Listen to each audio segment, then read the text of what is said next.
ভগবান শ্রীকৃষ্ণ গীতায় বলছেন, ঠিক বাচ্চা ছেলেদেরকে যেভাবে বুঝান মায়েরা, সেইভাবে অর্জুনকে বুঝাচ্ছেন শ্রীকৃষ্ণ। আমরা যেমন পুরনো জামা কাপড় ছেড়ে আবার নতুন জামা কাপড় পরতে ভালোবাসি, ঠিক তেমনি আমাদের আত্মা যখন দেহরূপী পোশাক পরে তখন তাকে বলা হয় জন্ম, আর দেহরূপী পোশাকটা যখন ত্যাগ করে তাকে বলা হয় মৃত্যু। কিন্তু বিষয়টা এত সহজ হলেও আমাদের মন এত সহজে মেনে নিতে চায় না। তাই শাস্ত্র বলছে, ভক্ত কখনো মুক্তি চায় না। ভক্ত সেবা সুখে এত আনন্দ পায় যে সেবা করার জন্য সে বারবার জন্মগ্রহণ করতে চায়। যারা যোগী বাবা, যারা ব্রহ্মজ্ঞানী, তারা ভগবানের কাছে মুক্তি প্রার্থনা করেন যে মায়ার বন্ধন থেকে আমাকে মুক্ত করে দাও, তোমার সঙ্গে আমার মিলন ঘটিয়ে দাও। এই হচ্ছে যোগী বাবা এবং ব্রহ্মজ্ঞানীদের প্রার্থনা। কিন্তু ভক্ত যদি ব্রহ্মজ্ঞানীও হয়ে যায়, ভক্ত যদি যোগে সিদ্ধি লাভও করে, তবু ভক্ত কখনো মুক্তি চায় না। কারণ ভক্ত জানে, আমি যদি মুক্তি লাভ করে ঈশ্বরের সঙ্গে একাকার হয়ে যাই, তাহলে সেবা করার যে সুখ, সেই সুখ আমি কোনোদিন আর পাবো না। সেবা সুখে ডুবে থাকার জন্য ভক্ত বারবার জন্মগ্রহণ করতে চায়। হ্যাঁ, জন্মগ্রহণ করলেই কষ্ট আছে। জন্মগ্রহণ করলে যে কষ্ট, সে কষ্ট তারা স্বীকার করতে রাজি থাকে।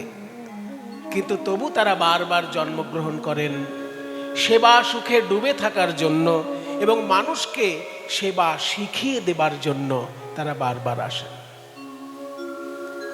তাই বিক্রম দাস নামে যিনি পরলোক গমন করেছেন, তার কথা শুনে মন খারাপ হলেও আমরা প্রার্থনা করব তিনি আবার আসবেন, কোনো না কোনোভাবে কৃষ্ণ সেবার সঙ্গে যুক্ত থাকবেন। আরেকটি বিষয় খুব ভালো লাগলো, পলাশবাবু বারবার যোগাযোগ করে আমাকে এইখানে আসার জন্য বলেছেন। আর যে বাড়িতে আমরা বিশ্রাম নিলাম, সেই বাড়ির একটা ছোট মেয়ে, মুন্নি ওর নাম, ও তবলা বাজাতে খুব ভালোবাসে। কিন্তু দেখলাম যে ও শ্রীখোল নিয়ে হরিনাম সংকীর্তনের সঙ্গে শ্রীখোল বাজাতে বাজাতে এই আসর পর্যন্ত এসেছে। এটা খুব শিক্ষামূলক একটা বিষয় যে তবলা যদি কেউ বাজাতে ভালোবাসে, সে যেন সমানভাবে শ্রীখোলটাকেও বাজাতে ভালোবাসে। তা না হলে সে তবলা বাদক হিসেবে হয়তো বিরাট নাম করতে পারে, কিন্তু বাঙালি সঙ্গীত সাধক হিসেবে সে পরিপূর্ণ সফল নয়। যদি সে অবাঙালি সঙ্গীত শিল্পী হয়, আমি বলবো শুধু তবলা বাদক হিসেবে নাম করলেই তার জীবন ধন্য হয়ে গেল, যদি অবাঙালি হয়। কিন্তু বাঙালি তবলা বাদক যদি হয়, সে যতক্ষণ না শ্রীখোলে হাত দিচ্ছে ততক্ষণ বাঙালি শিল্পী হিসেবে সে কিন্তু সম্পূর্ণ শিক্ষা লাভ করেনি। কারণ চৈতন্য মহাপ্রভুর যে অবদান, যে প্রেমের আন্দোলন, যে ভক্তির আন্দোলন, ব্রাহ্মণকে তার অহংকারের মঞ্চ থেকে নামিয়ে আনা এবং শূদ্রকে টেনে নিয়ে ব্রাহ্মণের সম্মান পাইয়ে দেওয়া, এই যে এত বড় একটা ভাবান্দোলন মহাপ্রভু ঘটিয়েছিলেন বাংলার বুকে, তার প্রধান উপকরণ ছিল সংকীর্তন, আর সংকীর্তনের প্রধান বাদ্যযন্ত্রই হচ্ছে শ্রীখোল। কাজেই তবলাবাদক হিসেবে যদি আপনি খুব বড় শিল্পী হন, আপনি যদি অবাঙালি হন, আমার বলার কিছু নেই। কিন্তু আপনি যদি বাঙালি হন, যতক্ষণ না আপনি শ্রীখোলেও হাত সাধনা করছেন, ততক্ষণ কিন্তু বাংলার শিল্পী হিসেবে আপনার জীবন সম্পূর্ণ নয়। কারণ চৈতন্য মহাপ্রভুর অবদান আপনি আপনার জীবনে গ্রহণ করলেন না, আপনার জীবনটা কিন্তু অসম্পূর্ণ থেকে গেল। তাই আমার খুব ভালো লাগলো, একটি ছোট্ট মেয়ে তবলায় খুব সুন্দর অভ্যাস করে বাজনা, কিন্তু সে খোল ঘাড়ে করে বাজাতে বাজাতে এই আসর পর্যন্ত হরিনাম সংকীর্তনের সহযোগিতা করেছে। তাকেও আশীর্বাদ করি, ভগবানের কাছে প্রার্থনা জানাই সেই সঙ্গীত শিক্ষায় আরও অগ্রগতি লাভ করুক এবং আমাদের বাংলার যে সর্বশ্রেষ্ঠ সঙ্গীত এই কীর্তন গান, সেটা যেন আমরা মর্মে মর্মে উপলব্ধি করতে পারি। নিতাই গৌর প্রেমানন্দে হরি বল হরি বল। যে সংস্কৃত শ্লোকটি আমি বললাম, সেই শ্লোকটির যিনি লেখক তিনি হচ্ছেন সার্বভৌম ভট্টাচার্য, চৈতন্য মহাপ্রভুর শিক্ষকেরও শিক্ষক। তিনি বলছেন চৈতন্যদেব বাঙালির মধ্যে এলেন কেন, বা ভারতবর্ষে জন্মগ্রহণ করলেন কেন। অনেক কারণ অনেকে বিশ্লেষণ করেছেন, যেমন স্বরূপ দামোদর দুটি কারণ বলেছেন। হ্যাঁ, শ্রী রাধায় প্রণয় মহিমা কীদৃশোবা, এটা স্বরূপ দামোদর বলেছেন। কৈছন রাধা প্রেমা কৈছন মধুরিমা কৈছন সুখেতে ভোর, এতিন বাঞ্ছিত ধন ব্রজে নহিল পুরন, ভাবিয়া না পায় কিছু ওর। রাধারানীর শ্রীকৃষ্ণের তিনটে বাসনা দাপর যুগে পূর্ণ হয়নি, সেই তিনটে বাসনা পূর্ণ করার জন্য তিনি কলিযুগে এসেছেন। সেই তিনটে বাসনা কি কি না, রাধারানীর প্রেম কেমন, দ্বিতীয় শ্রীকৃষ্ণের নিজের মাধুর্য কেমন। রসগোল্লা হলে তো আর বোঝা যায় না রসগোল্লা কত মিষ্টি, রসগোল্লা যে খায় সে জানে রসগোল্লা কত মিষ্টি। এখানকার মায়েরা আমাদের খাইয়েছেন, চাঁদপাড়ার বিখ্যাত মিষ্টি খাইয়েছেন। তাহলে বিখ্যাত মিষ্টিটা নিজে জানে না সে কেমন রসালো, যে খায় সে জানে। ঠিক তেমনি শ্রীকৃষ্ণ নিজে জানেন না তিনি কত মধুময়, শ্রীকৃষ্ণকে যারা ভালোবাসে তারা জানে কৃষ্ণ মধুময়। তাই রাধারানীর প্রেম কেমন এটা কৃষ্ণের জানা সম্ভব হয়নি, কৃষ্ণের নিজে কত মধুময় সেটাও কৃষ্ণের জানা হয়নি, আর রাধারানী কৃষ্ণকে ভালোবেসে কি সুখ পান এটাও কৃষ্ণের জানা হয়নি। এই তিনটে জিনিস জানার জন্য কৃষ্ণ কলিযুগে রাধারানীর সঙ্গে মিলিত হয়ে গৌরাঙ্গ হয়ে এসেছেন। এই বিশ্লেষণ করেছেন স্বরূপ দামোদর। কিন্তু সার্বভৌম ভট্টাচার্য বলছেন মহাপ্রভু আমাদেরকে নতুন করে বৈরাগ্য শিক্ষা দিতে এসেছেন। বৈরাগ্য কাকে বলে না, বিষয়েষু অনাসক্তি। বেশি রিভাব টিভাব দিও না বাবা। বিষয়ের প্রতি যখন আসক্তি কমে যায় তাকে বলে বৈরাগ্য। বিষয় মানে আমাদের ধারণা 2 বিঘে জমি আর ব্যাংকে 2 কোটি টাকা, তা কিন্তু নয়। বিষয় মানে আমরা জানি যদি কারো খুব জায়গা জমি থাকে, খুব বাড়ি গাড়ি থাকে, লোকে বলে বিষয়ী লোক। কিন্তু আমরা বিষয় বলতে যেটা বুঝি, ভারতীয় দর্শন বিষয় বলতে আরো বেশি বোঝে। আমরা টাকা কড়ি জায়গা জমিকে বিষয় বলি, কিন্তু ভারতীয় দর্শন বলছে তা নয়, ইন্দ্রিয় যাতে আকৃষ্ট হয় তাই হচ্ছে বিষয়। ইন্দ্রিয় কিসে আকৃষ্ট হয়? চোখ হচ্ছে একটা ইন্দ্রিয়, চোখ দর্শন করে তাই সে দর্শনেন্দ্রিয়। চোখ আকৃষ্ট হয় রূপে, তাই রূপ একটা বিষয়। তুমি যদি রূপে বেশি আকৃষ্ট হও ভবিষ্যতে তোমার বিপদ হতে পারে। তাই রূপ হচ্ছে চোখের বিষয়। ঠিক তেমনি শব্দ হচ্ছে কানের বিষয়, গন্ধ হচ্ছে নাকের বিষয়, স্বাদ হচ্ছে জিহ্বার বিষয়, আর স্পর্শ হচ্ছে ত্বকের বিষয়, দুশ্চিন্তা হচ্ছে মনের বিষয়। এই সব জায়গা থেকে যখন নিজেকে গুটিয়ে নেওয়া যাবে তাকে বলে বৈরাগ্য। ব্যাপারটা খুব সহজ নয়, কিন্তু অসম্ভব নয়। যারা সাধনা করতে জানে, যারা পারে, যাদের ভাগ্য ভালো, তাদের জীবনে এইগুলো লাভ হয়। কিন্তু সার্বভৌম ভট্টাচার্য বলছেন বৈরাগ্য শিক্ষা ভারতবর্ষে আচার্যগণ আগেই দিয়েছেন, কিন্তু চৈতন্য মহাপ্রভু তার মধ্যে ভক্তি রস যুক্ত করে আমাদেরকে শিক্ষা দিয়েছেন। নিজ ভক্তি যোগম বৈরাগ্য বিদ্যা। বৈরাগ্য বিদ্যা শেখানোর জন্য তাঁর আশা। বৈরাগ্য বিদ্যা আমাদের কোথাও শেখানো হয় না বাবা। আপনারা সবাই তো স্কুলে পড়েছেন, আমরা যেমন স্কুলে পড়েছি আপনারাও তো স্কুলে পড়েছেন। কেউ মাধ্যমিক অবধি পড়েছেন, কেউ উচ্চ মাধ্যমিক, কেউ MA পাস, কেউ BA পাস, যা হোক পড়েছেন তো। কিন্তু স্কুল কলেজে কোথাও কি বৈরাগ্যের কোনো ক্লাস হয়েছে কোনোদিন? ইংরেজির ক্লাস হয়েছে, বাংলার ক্লাস হয়েছে, ইতিহাস, ভূগোল, জীবন বিজ্ঞান, ভৌত বিজ্ঞান, আরো কত কি ক্লাস হয়েছে। বৈরাগ্যের কোনো ক্লাস হয়েছে কোন স্কুলে? তাহলে দেখছেন আসল শিক্ষাটাই আমাদের স্কুল কলেজে দেওয়া হয় না। যে শিক্ষা দেওয়ার জন্য ভারতবর্ষের মুনি ঋষিরা সারা পৃথিবীর কাছে পূজা পাচ্ছেন, সারা পৃথিবীর কাছে সম্মানিত হচ্ছেন, সেই আসল শিক্ষাটাই আমাদের স্কুল কলেজে দেওয়া হয় না। স্কুল কলেজে শেখানো হয় ইতিহাস, ভূগোল, জীবন বিজ্ঞান, ভৌত বিজ্ঞান, অঙ্ক, ইংরাজি, যেগুলো চাকরি করতে গেলে কাজে লাগে। কিন্তু বৈরাগ্য শিক্ষা যদি কারোর থাকে, সে জীবন পথে তার বড় হতে কাজে লাগে। মোহগ্রস্ত হয়ে সে আত্মহত্যা করে না। এক একজন দেখবেন অনেক শিক্ষা লাভ করেছেন, অনেক বিষয় জীবনে অর্জন করেছেন, কিন্তু মোহগ্রস্ত হয়ে জীবন শেষ হয়ে গেল। বৈরাগ্য বিদ্যা থাকলে সেটা হতো না, কিন্তু সেটা তো আমাদের স্কুলে দেওয়া হয় না। কবে কে সাধুগুরুর কৃপা পাবে তবে বৈরাগ্য বিদ্যা জীবনে পাবে, স্কুল কলেজে কোনো সম্ভাবনা নেই। তাই চৈতন্য মহাপ্রভু সম্পর্কে সার্বভৌম বলছেন যে চৈতন্যদেব এসেছেন দুটো জিনিস একসঙ্গে আমাদেরকে শিক্ষা দিতে, বৈরাগ্য বিদ্যা, তার সঙ্গে ভক্তিযোগ। ভক্তিযোগ এবং বৈরাগ্য বিদ্যা দেবার জন্য প্রেমের ঠাকুর গৌর সুন্দরের আশা, আর সেই ভক্তিযোগে সারা পৃথিবী প্লাবিত আজকে চৈতন্য মহাপ্রভুর প্রেম ভক্তির যোগে। নিতাই গৌর প্রেমানন্দে হরি বল, হরি বল।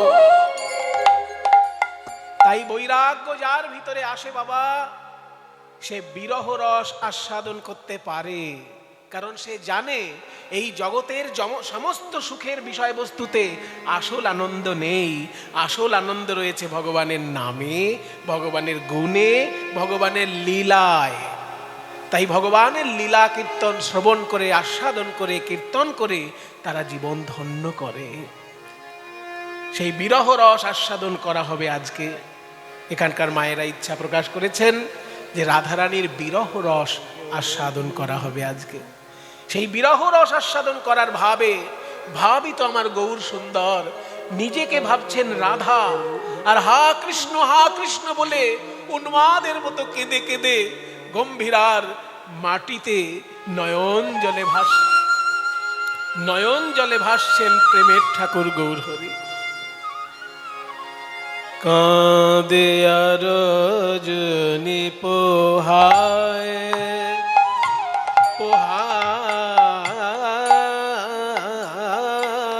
গো,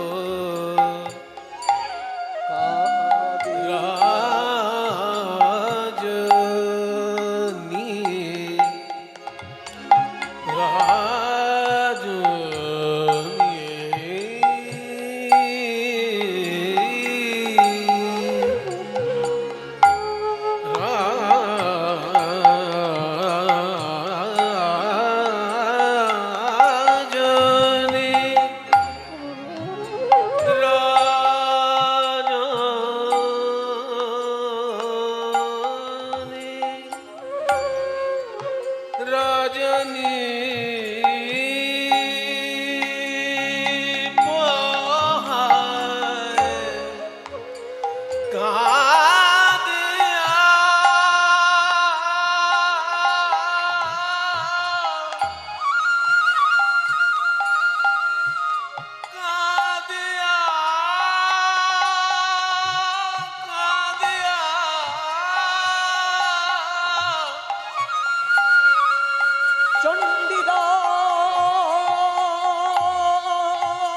চণ্ডীদাস বিদ্যাপতি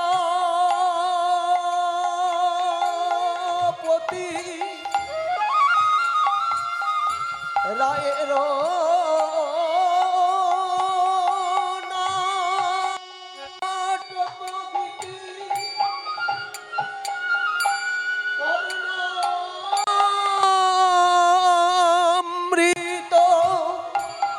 শ্রীগীত গোবিন্দ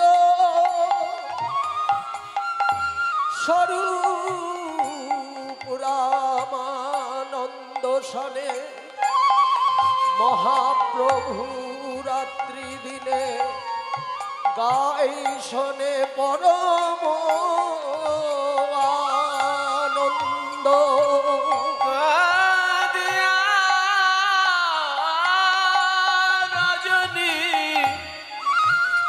কাঁদিয়া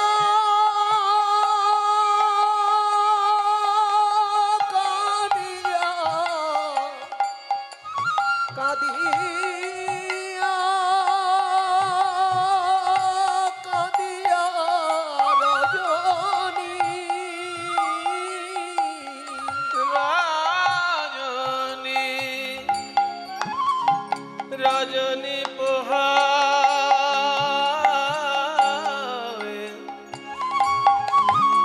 রজনী পোহায়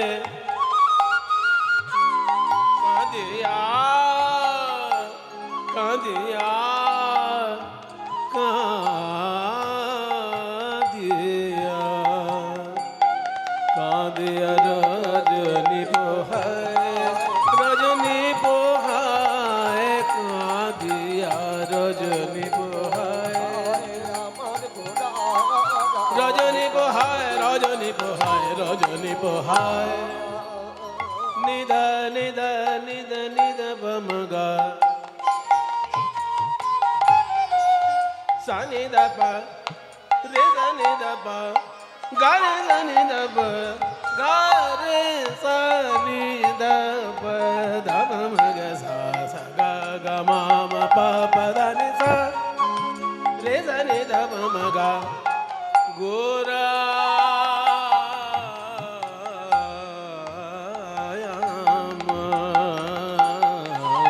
কাঁদিয়া রজনী পোহায় রজনী পোহায় কাঁদিয়া রজনী পোহায় আমার ঘোড়া রজনী পোহায় রজনী পোহায় রজনী পোহায়।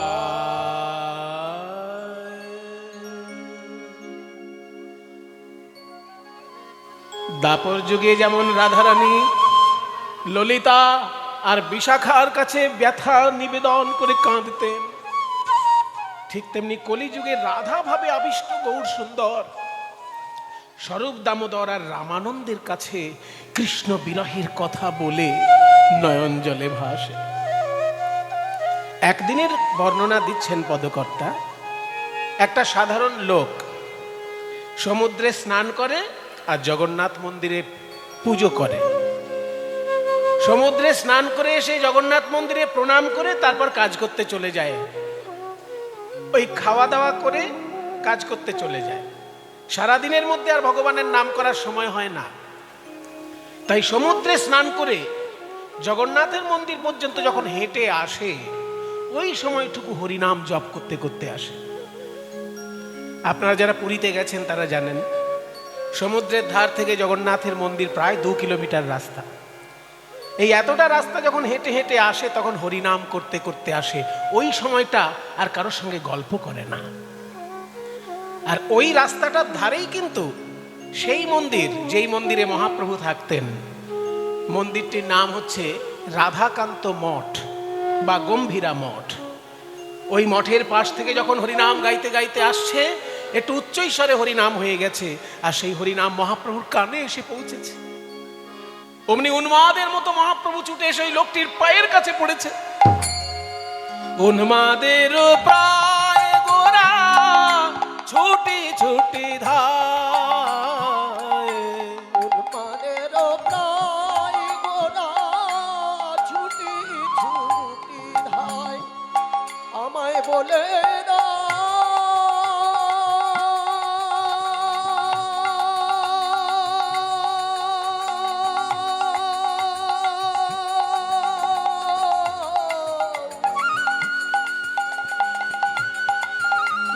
এই নাম শুনাইলে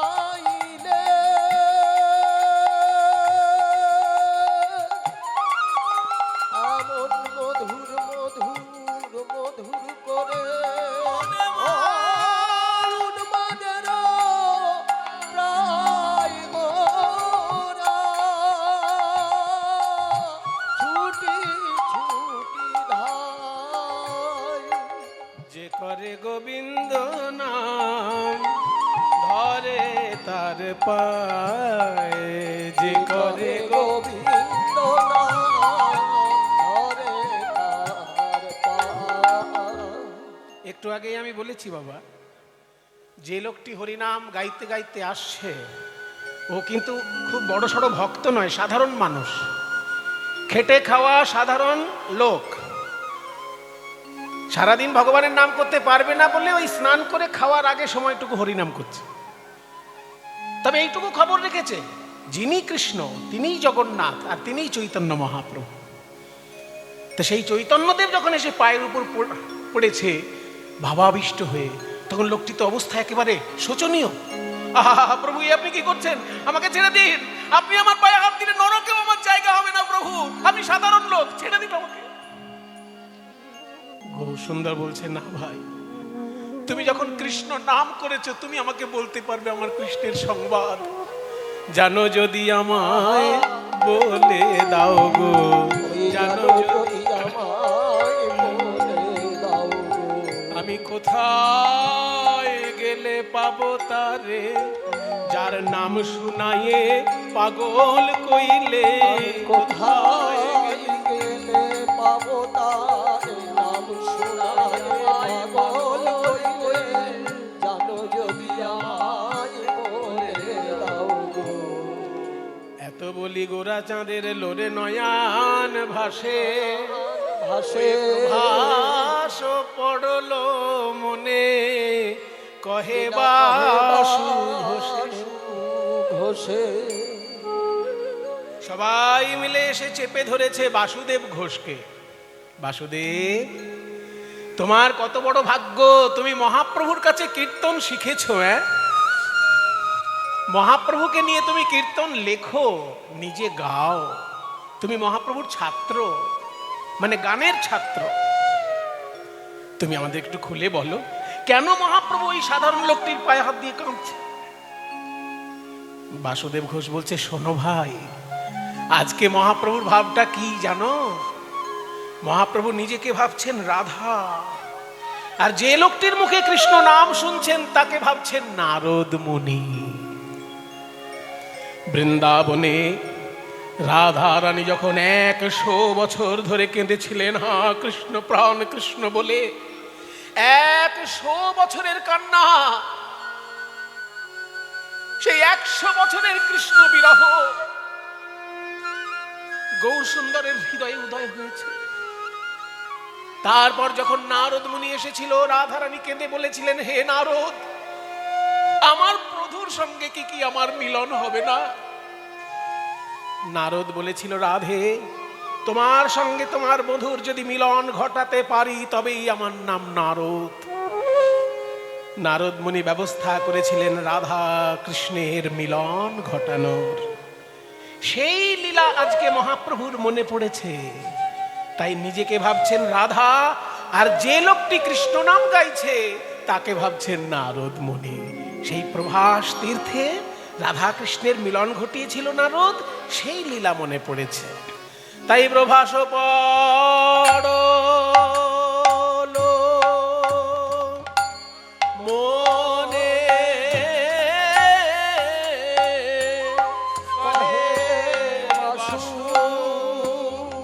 বাসু ঘোষে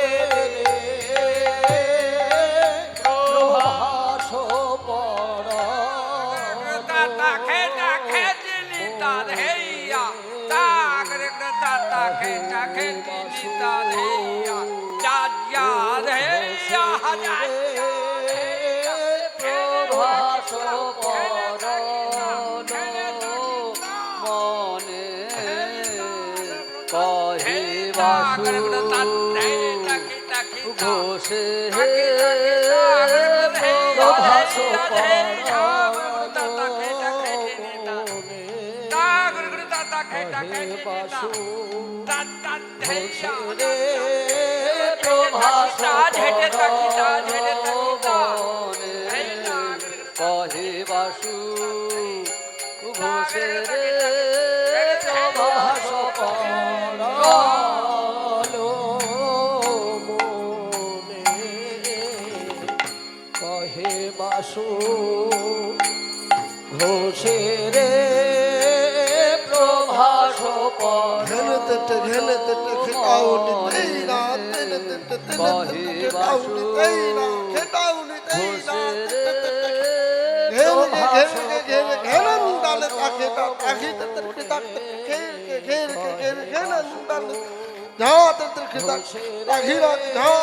প্রভাস পড়লো কহে বাসু ঘোষে রে ঘোষে রে প্রভাস ধোমা কেটে তাকে তাকে ধোমা কেটে তাকে ধোমা কেটে তাকে তাকে তাকে ধোমা কেটে ধা কেটে ধোমা কেটে কোটি খেলে ধা কোটি খেলে ধা ধা কেটে কহে বাসু ধা কেটে ঘোষে রে প্রভাস পরল মনে কহে বাসু ধা কেটে ধোমা কেটে ঘোষে কোটি খেলে রে ধা প্রভাস পরল বাসু ঘোষে রে প্রভাস পরল মনে কহে বাসু ঘোষে রে প্রভাস পরল মনে কহে বাসু ঘোষে রে প্রভাস পরল মনে তাই গৌর হরি বল। বাসু ঘোষে রে প্রভাস পরল মনে কহে বাসু ঘোষে রে প্রভাস পরল মনে কহে বাসু ঘোষে রে প্রভাস পরল মনে কহে বাসু ঘোষে রে প্রভাস পরল মনে কহে বাসু ঘোষে রে প্রভাস পরল মনে কহে বাসু ঘোষে রে প্রভাস পরল মনে কহে বাসু ঘোষে রে হরে প্রভাস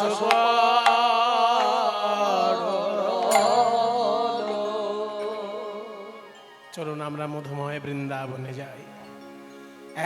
100 বছরের বিরহ বৃন্দাবনে जब से श्याम सिधारे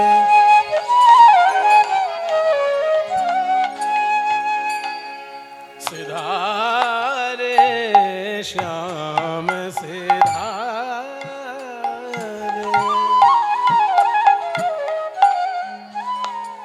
सिधारे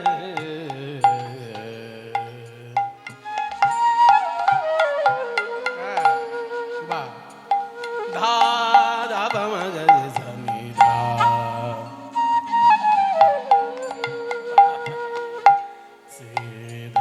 सिधारे सिधा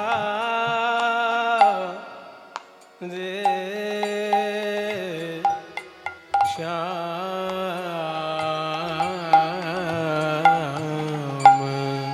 जब से श्याम सिधारे सिधारे जब से श्याम सिधारे হিন্দি ভাষাতে বিরহের গান হয় মা। আমরা জানি হিন্দি ভজন গানগুলো যখনই হয় মনে হয় শুধু নাচার গান, তা নয়।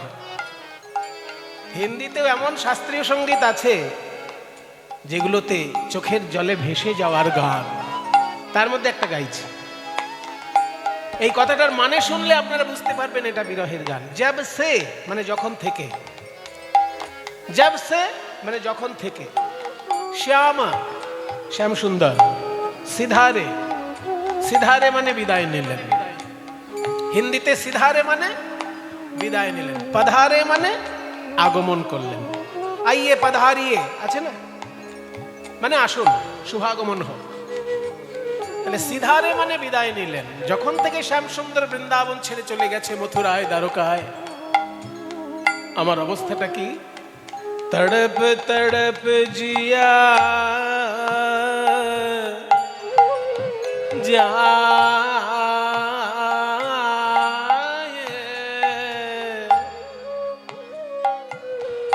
ছটপট ছটপট করে আমার যেন প্রাণ যায়। তড়প তড়প तड़प तड़प जिया जाए, जिया जाए, जिया जाए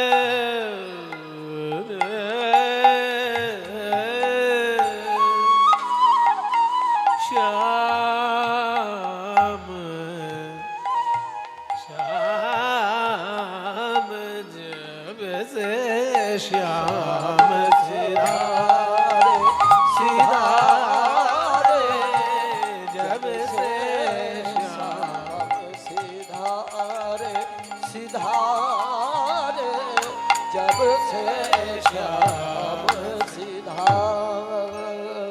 बिन प्रीतम देखी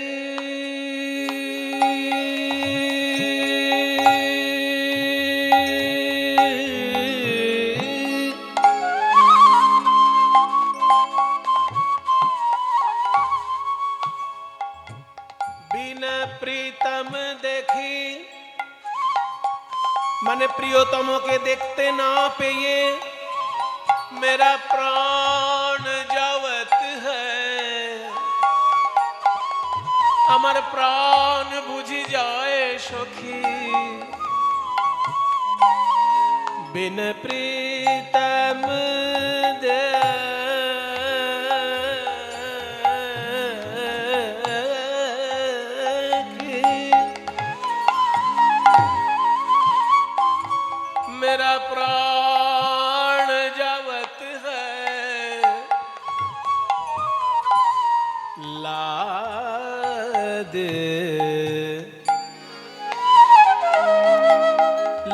दे मैंने एने दाओ ला दे एने दे रे अमाय प्रीतम प्रीतम प्रीतम प्यारे प्यारे जब से श्याम सिधारे सिधारे जब से सिधारे सिधारे जब से श्याम सिधारे এবার কাফি রাগের মধ্যে মিশ্রণ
আবার ঘুরে এলাম শ্যাম সিধারে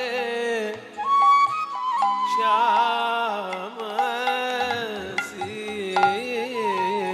সিধারে শ্যাম শ্যাম সিধারে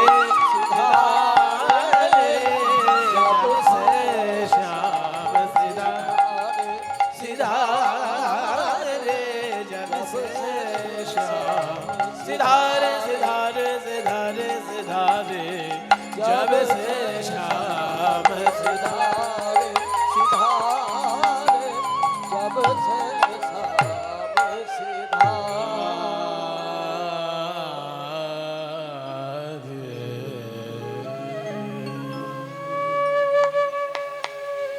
100 বছরের কান্না মায়েরা পদকর্তা কি সুন্দর বলছেন শ্রীকৃষ্ণের জন্য যখন রাধারানী কাঁদছেন ভাবছেন এই বেলা এলো না তাহলে বোধহয় ওই বেলা আসবে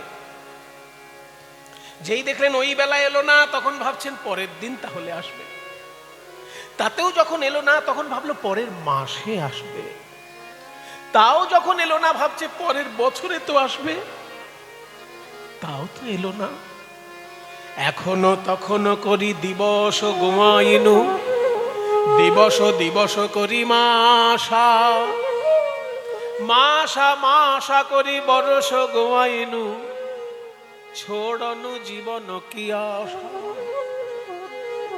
আমার গোবিন্দ বুঝি আর আসবে না রে আর বোধহয় আসবে না মায়েরা কিছু মনে করবেন না মায়েরা যাদের স্বামী পরলোক গমন করেছেন, সেই রকম মা জননী যারা আছেন, তাদের যদি মনে কোনো দুঃখ উদয় হয়, তখন স্বামীর ছবিটার কাছে গিয়ে দুঃখের কথা বলেন। ছবিটার সামনে দাঁড়িয়ে বলে, ওগো তুমি এই বাড়ির কর্তা, তুমি যদি আজকে বেঁচে থাকতে তাহলে কি আজকে আমাকে এই দুঃখের দিন দেখতে হতো? ঠিক তেমনি রাধারানী গোবিন্দের চিত্রের কাছে গিয়ে দুঃখ নিবেদন করছেন, তবে চিত্রটা উনি নিজে হাতে আঁকছেন। শ্রীকৃষ্ণের ছবিটা এঁকে সেই ছবির কাছে দুঃখ নিবেদন করবেন। ছবিটা আঁকছেন কি করে? বিরহের পদ। ভাবছিলেন বদন থেকে আঁকা শুরু করব? না না না, চরণ থেকে আঁকা শুরু করব। না না না, চরণও আঁকলেন না, বদনও আঁকলেন না, শুরু করলেন আঁকা। আরে কিবা ধনী আমার কৃষ্ণ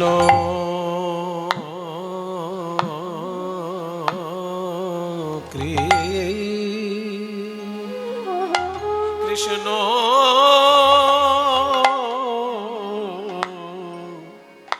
কৃষ্ণ বলি, কৃষ্ণ বলি কাঁদে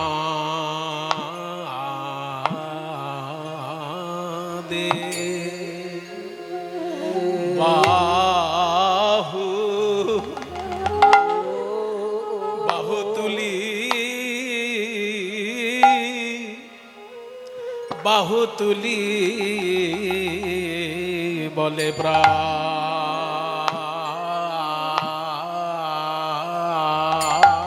বধূ বধূ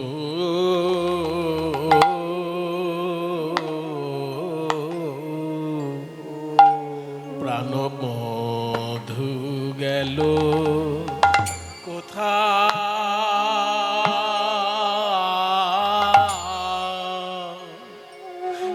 কোথায় গেল রে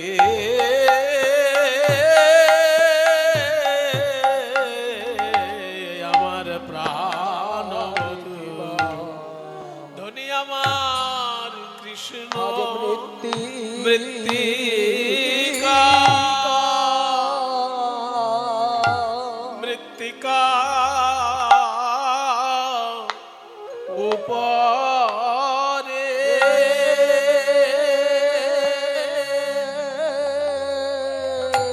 শ্যামের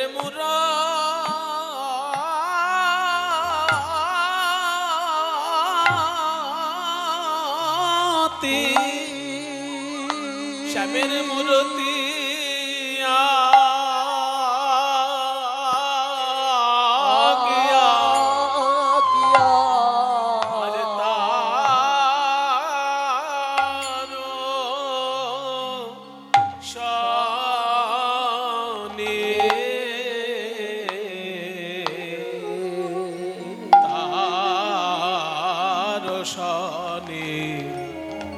কহে কথা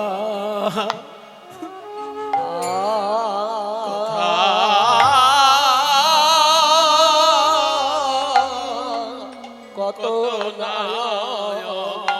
অন্তরে ব্যথা অরে কিবা মৃত্তিকা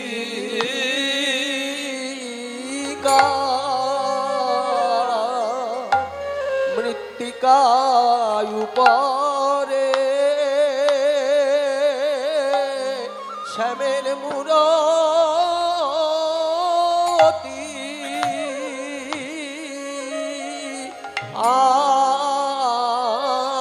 আকিয়া মৃত্তিকায় উপরে শ্যামের মূর্তি আঁকিয়া রায় ধনী বলে পরাণ বধূ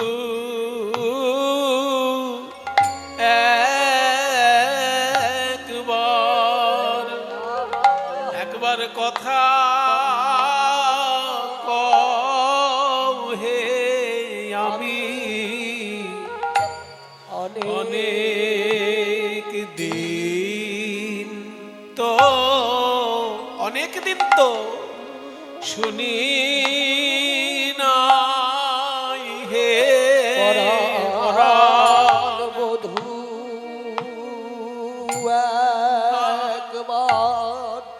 একবার কথা কও হে আমি অনেক দিন তো শুনি নাই হে ওগো বধূ একবার কথা বলো বধূ একবার কথা বলো তোমার কথা তো কথার কথা নয় কথার কথা নয় তোমার কথা হলো ব্যথা জুড়ানো কথা ব্যথা জুড়ানো কথা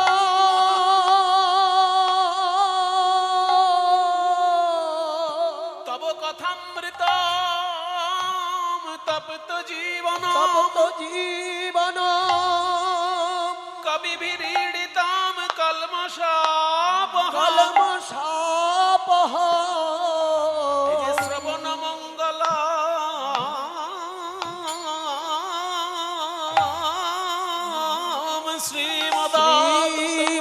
শ্রীমদাতত ভুবি গৃণন্তিতে ভুরিদা জনা রাজনা তোমার কথায় ওই মধুর বাণী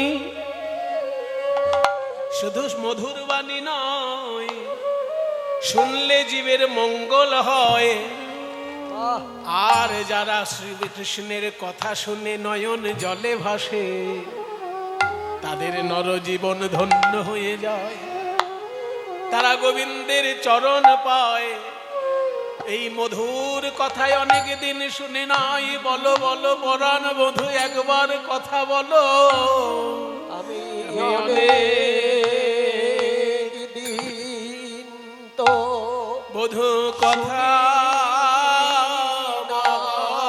হে আমি পরাণ বধূ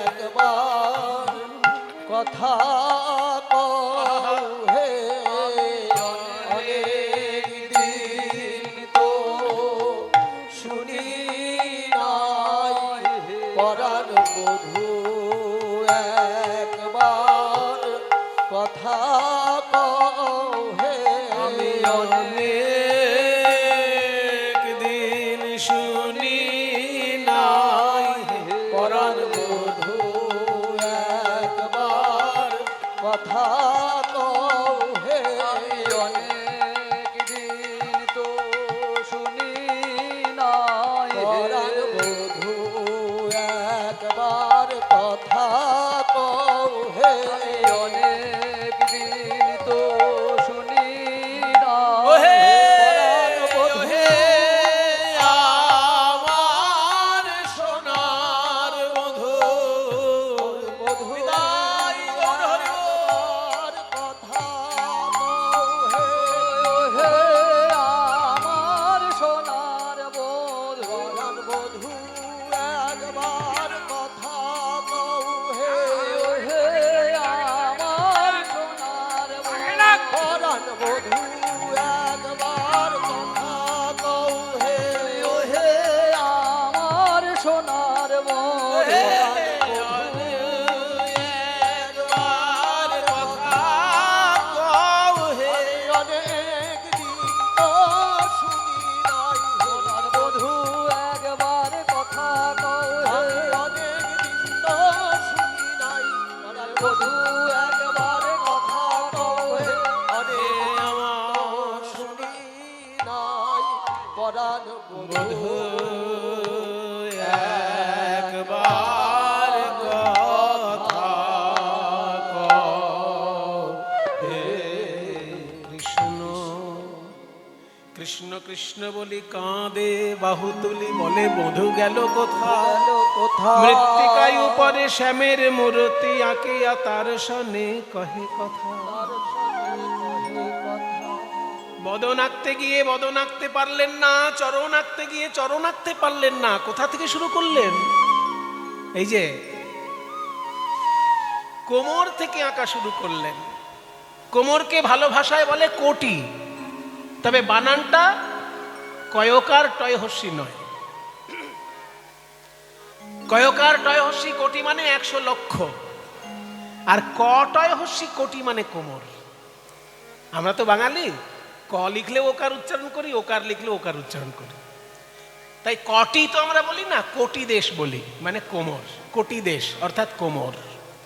আঁকিয়া সে কোটি পরাইল ধটি, কত না যতনে প্যারি।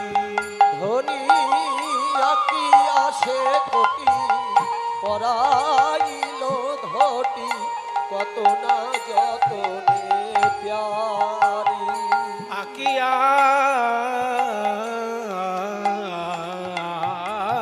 সে কোটি, যেই না কোমর থেকে আঁকা শুরু করেছে। ললিতা বিশাখা বলে, রাধে তুই তো রাজকন্যা, তুই বড় বড় গুরু ধরে অঙ্কন বিদ্যা শিক্ষা করেছিস। কারোর ছবি আঁকতে গেলে বদন থেকে শুরু করা যায়, চরণ থেকে শুরু করা যায়, মাঝখান থেকে কেউ তো আঁকা শুরু করে না। তুই মাঝখান থেকে শুরু করলি কেন?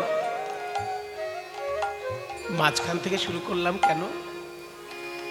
রাধারানী বলে, সখী রে, আমার সর্বস্ব ধন গোবিন্দের ওই রাঙা চরণ,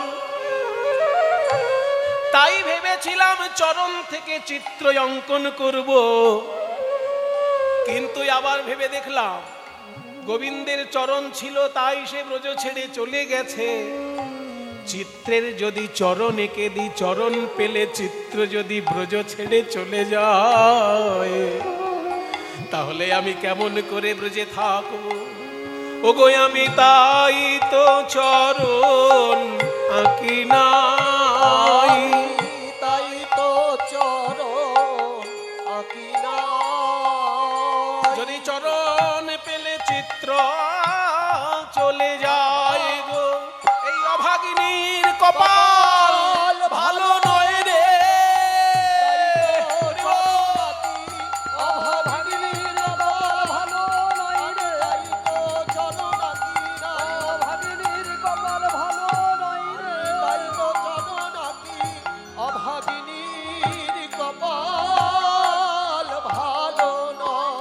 আমি তাই তো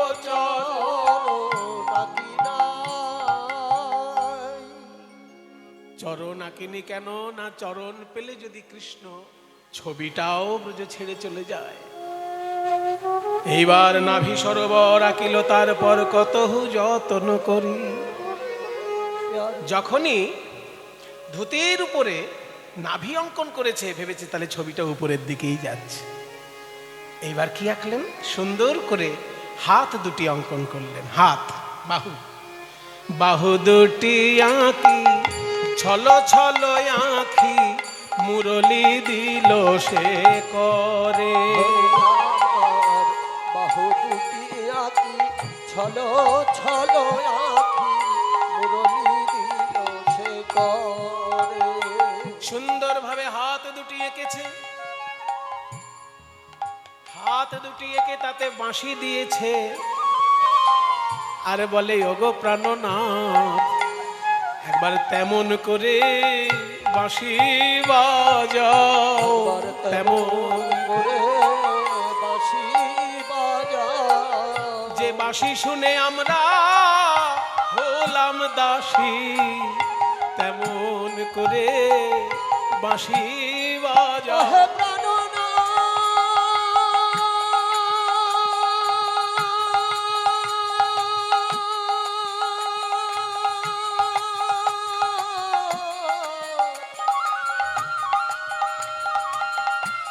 মধুর তানে বাজাও বাঁশি,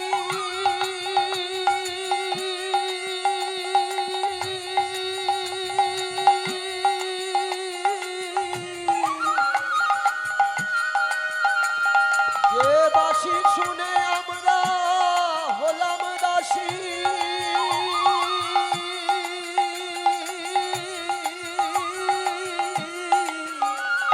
যে বাঁশি শুনে আমরা হলাম দাসী, বাঁশি, একবার সেই বাঁশি শুনে গোপীর লাগতো ফাঁসি। বাঁশি শুনে আমরা হলাম দাসী, বাঁশি শুনে গোপীর লাগতো ফাঁসি, বাঁশি শুনে গোপীর লাগতো দাসী, বাঁশি শুনে গোপীর লাগতো ফাঁসি। তেমন করে বাঁশি বাজা। এবার কুম্ভকণ্ঠ কিবা অপরূপ শোভা বদন আঁকিল পরে। কম্বুকণ্ঠ, কম্বু মানে কি মায়েরা? কম্বু মানে হচ্ছে শঙ্খ। আপনাদের ঠাকুর ঘরে যে শঙ্খ আছে না, ওই শঙ্খ যে একটু দামি ভালো শঙ্খ কিনবেন, দেখবেন বড় বড় শঙ্খগুলোর ওই মুখ থেকে গোল গোল করে ভাঁজ ভাঁজ দাগ আছে, মুখের দিক থেকে শুরু করে ওই যে গোল গোল ভাঁজ ভাঁজ দাগ, ওই রকম গোবিন্দের গলাটায় গোল গোল ভাঁজ ভাঁজ দাগ আছে।